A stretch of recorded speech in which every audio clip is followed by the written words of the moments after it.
Was it a hard choice to make to come back here and take a reserve role, or was it just a no-brainer for you to come back here? It was a no-brainer. It was a no-brainer. I actually did an interview before this, and I was talking about how when you're in this lifestyle or world for a while, it's a lot of people who will try to tell your story for you. And so, you know, I was actually on vacation with my family, and you see all the stories, people saying, he only go here if he's starting or if he's doing this. I think for me, the gratitude that I have for being able to play as long as I've had, you know, I think the easiest decision in this sitting right here is my family. You know, is getting a chance to be around them and be around a lot more and get a chance to compete and play for a championship. And I'm sorry, before I answer anything else, I just want to say thank you so much to, first and foremost, the San Antonio Spurs, to the Hope family, to R.C. Buford, to Greg Popovich, the legend himself, to Mitch Johnson, who coached us this past year, and all my teammates. You know, without this past year in San Antonio, if that doesn't happen, I don't have this opportunity to actually come back here and play this year. So thank you so much to the Spurs and their organization. Chris, Tomer Zarla with Clutch Points, welcome back. Just talk to me about what it was like to walk through the doors, watch this arena, see your name up on the Halo board, your jersey out there in the locker. Like, what was all that like for you? Yeah, it's kind of wild, kind of crazy. Still kind of speechless. I'll probably have a lot of words later with my family. You sort of just taking it, the whole experience in right now.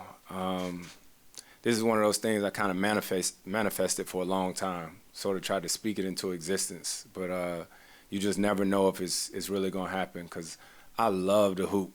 I love to play this game, but I love my family more than any of it. So I have so much gratitude for Steve Ballmer, for L. Frank, T. Lou, Gillian, everybody in the Clippers organization for you know, bringing me in. Chris, you obviously got your number 3 back, and rightfully so. When you look up at the rafters here and there's no retired jerseys, and you think about what you've meant to this organization, what would that honor mean to you if you were eventually able to have a number 3 up in the rafters? It would mean everything. As the years go by, sometimes you just sort of remember things, you know what I mean? The good times, the bad times, all the different experiences make you who you are. And this fan base from day one, you know, the way they took me and my family in and cheered for us, and aside from the games or whatnot, life. So all my teammates, Blake, DJ, all the guys over the years, that it's been a lot of history here, and hopefully we can create more. Chris, hi, right here. The other day, Lawrence was talking about your relationship with Steve and how you guys have remained cordial over the years since your trade, and how your trade also allowed the Clippers to stay relevant and basically keep competing since then. What has your relationship with Steve Ballmer been like since that time? You know what's crazy is I actually saw that the other day, and I didn't even think about that, that when I left, how everything sort of happened, right? And me not signing as a free agent. I haven't thought about that, you know, like, it's just wild. But Steve was amazing then, been amazing now. I don't know about the rules and all that stuff in the NBA or whatnot. I don't know what people can know or what don't know, but we've stayed text and communicate and stuff like that, just because, I mean, I was the president of the union, so there's other owners around the league that I've gotten a chance to know. So just like anybody else, when this place was being built, I was curious. I was curious, so I got a chance to reach out to him last summer and wanted to just see the building. So I'm grateful that he showed me around. And so just walking around just now, it's a total different feeling, right? Last time I walked through here, I was just sort of peeking because I didn't know if a guy on the current team was here, and they like, what the hell are you doing here walking around? So, man, he I remember when he first got the team, and I remember meeting him and talking to him about his family and his kids, and I asked him how many games he gonna come to, and one of his kids was playing in high school at the time, and he said that if his kid had a game, he wasn't coming to our game, right? And I'll never forget it because I appreciated that, because that showed how much his family meant to him more than all of this. Hi, Chris. Murray at The Athletic. Welcome back home. I don't want to retire you, but Please don't. Yeah, but let's be real. Like the approach that a lot of fans, a lot of cities, a lot of media, they're going to take over this next year is that they might not get a chance to celebrate you again as you're an active player as you go into this season. So, how are you approaching that? Are you sharing that approach, or do you, how open are you? I'm just in it, to tell you the truth. I'm still in it, right? Day in and day out, enjoying it, right? Because like I said, you live and you learn not to take things for granted. I was home this morning, and to tell you the truth, my wife and my kids probably tired of me already, because ever since I got the news, every time we home, I'm just jumping around talking about I'm home. But I got a chance to lift weights this morning with my son.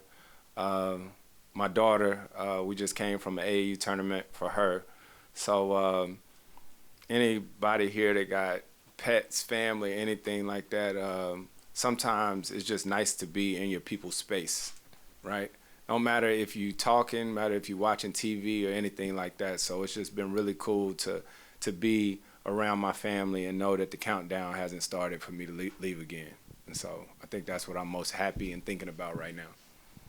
Chris, you beat the Clippers with the Suns to make it to the finals a handful of years ago, and just could you ever comprehend coming back to the team at that point? And then just along those lines, it's a crowded Western Conference, but you guys have a lot of talent. Where do you think your group is in the West, and what's the chance of making another trip to the finals with this group? And you know what's crazy is I think about that game, right, which I'll never forget. Obviously, that was the first time I made it to the NBA Finals. And I think all the emotions that night came from it being my first time going to the finals and doing it here in LA against my extended family. You know, the people that still work for the team or whatnot who have literally watched me grow up, and I looked up and in a box was my family, you know, and if I'm really honest, I wanted to get back and play here by any means necessary, right? I didn't even care what the team looked like. I just want to be home, be here with the Clippers. And to tell you, man, I'm just so excited about the moves that the team has made this offseason, right? And Brad coming to the team, Brooke Lopez, all the young guys. I talked to James, I talked to Kawhi, you know, and I'm even more excited about what I think we have a chance to do. Chris, right here on the aisle. I think Lawrence had said last week that one of the things that attracted you was the Clippers have a philosophy that they're not going to tear down. Like every year they're going to try to maximize their chances to win. And a lot's been made about this roster's age, kind of in a younger West. I'm just curious about what you see as this team's path to winning, to being that contender class. Yeah, I haven't got that deep and thought about it yet, to tell you the truth. But I know that there'll be conversations. There's a lot of time for that. And aside from everything else, too, I'm going to tell you, I'm excited to play for T. Lue, right? See, people probably don't remember, T. Lue was my assistant coach when I was here with the Clippers. And we've stayed close over the years or whatnot. And what makes T. Lue different from a lot of coaches, and there's a lot of great coaches in this league, but T. Lue is one of the coaches that I think teams, like you have to prepare for him, too. It's weird being on other teams playing against the Clippers because a lot of times you're just scouting like, how do we stop Kawhi? How do we stop this? But, you know, just know a lot of teams respect T. Lue and his ability, so I'm excited to be over there too. Good afternoon and welcome back. So you mentioned that you've had an opportunity to speak with some of your new teammates. I'm just curious as to what those conversations have been like. Nothing crazy. Just with James and Kawhi and Brad, me and Brad actually worked out together in Augusta. We've known each other for a while. And then some of the, I talked to Bogey, Me and Nick texted, but it's the summertime, right? It's just pretty much a check-in, you know, letting guys know that you're excited about this opportunity. And I think because I've played long enough, this is sort of that time where guys get to enjoy their family, enjoy their time off. And when it's time to lock in, we will. Chris, you mentioned you're thrilled to be back by your family, but how are your kids feeling having dad back in their business every minute? Yeah, that's a good question. You have to ask them.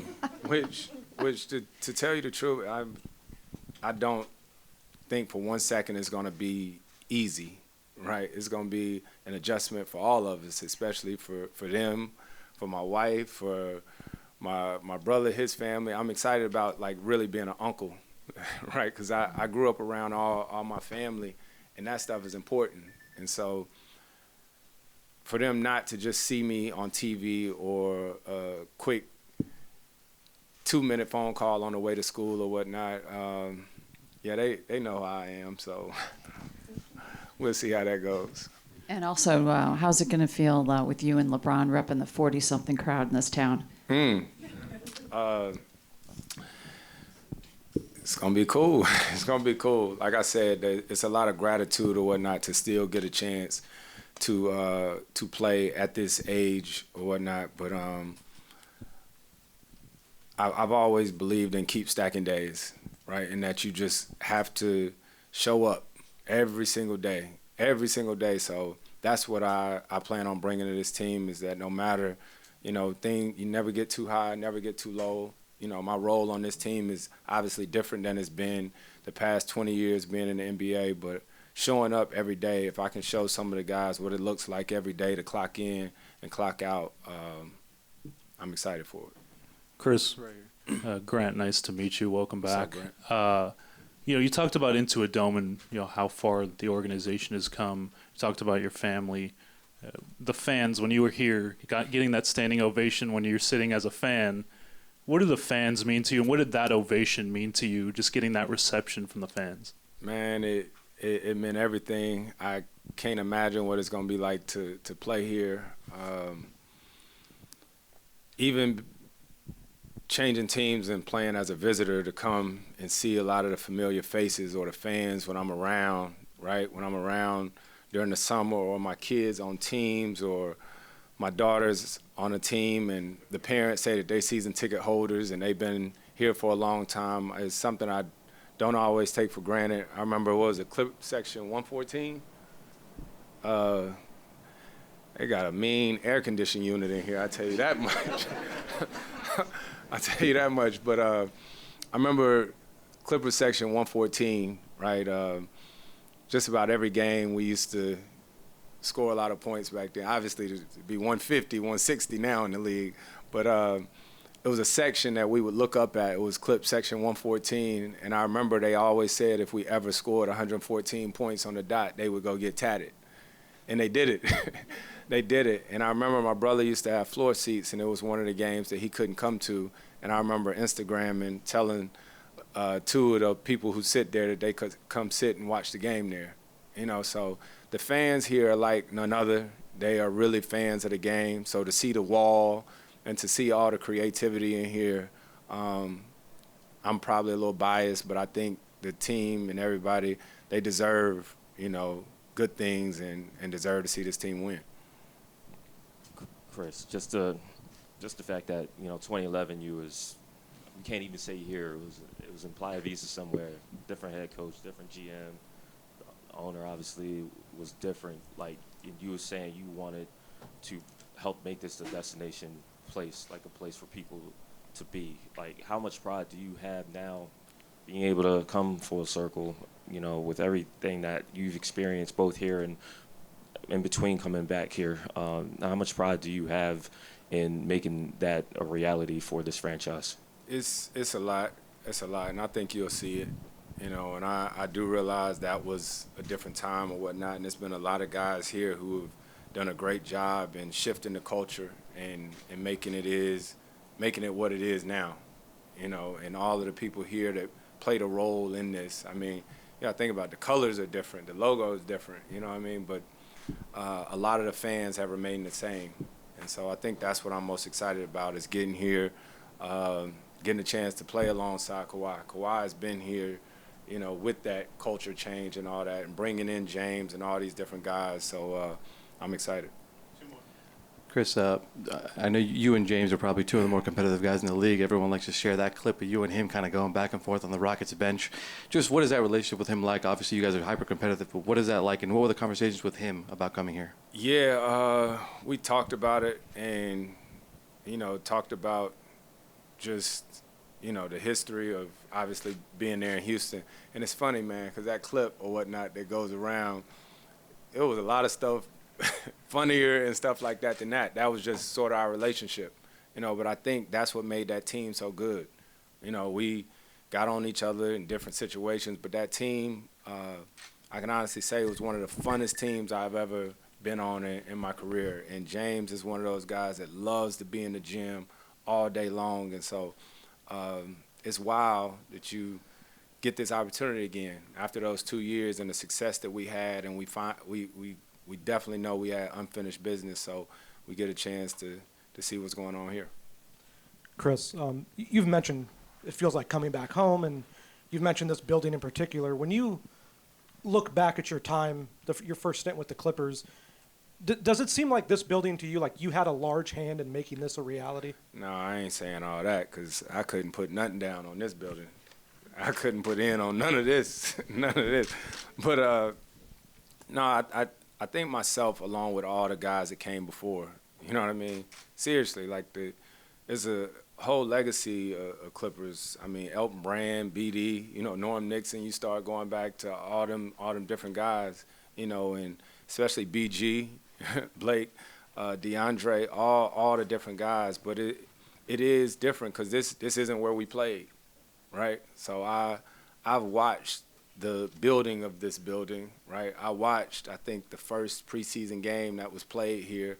I've paid attention to all of this. You don't have any choice, right? All of us that really have memories and ties to this team, for most guys, I don't care where you go. You know, if you've been with a team and you're that invested, you may go other places, but this will always be special to me.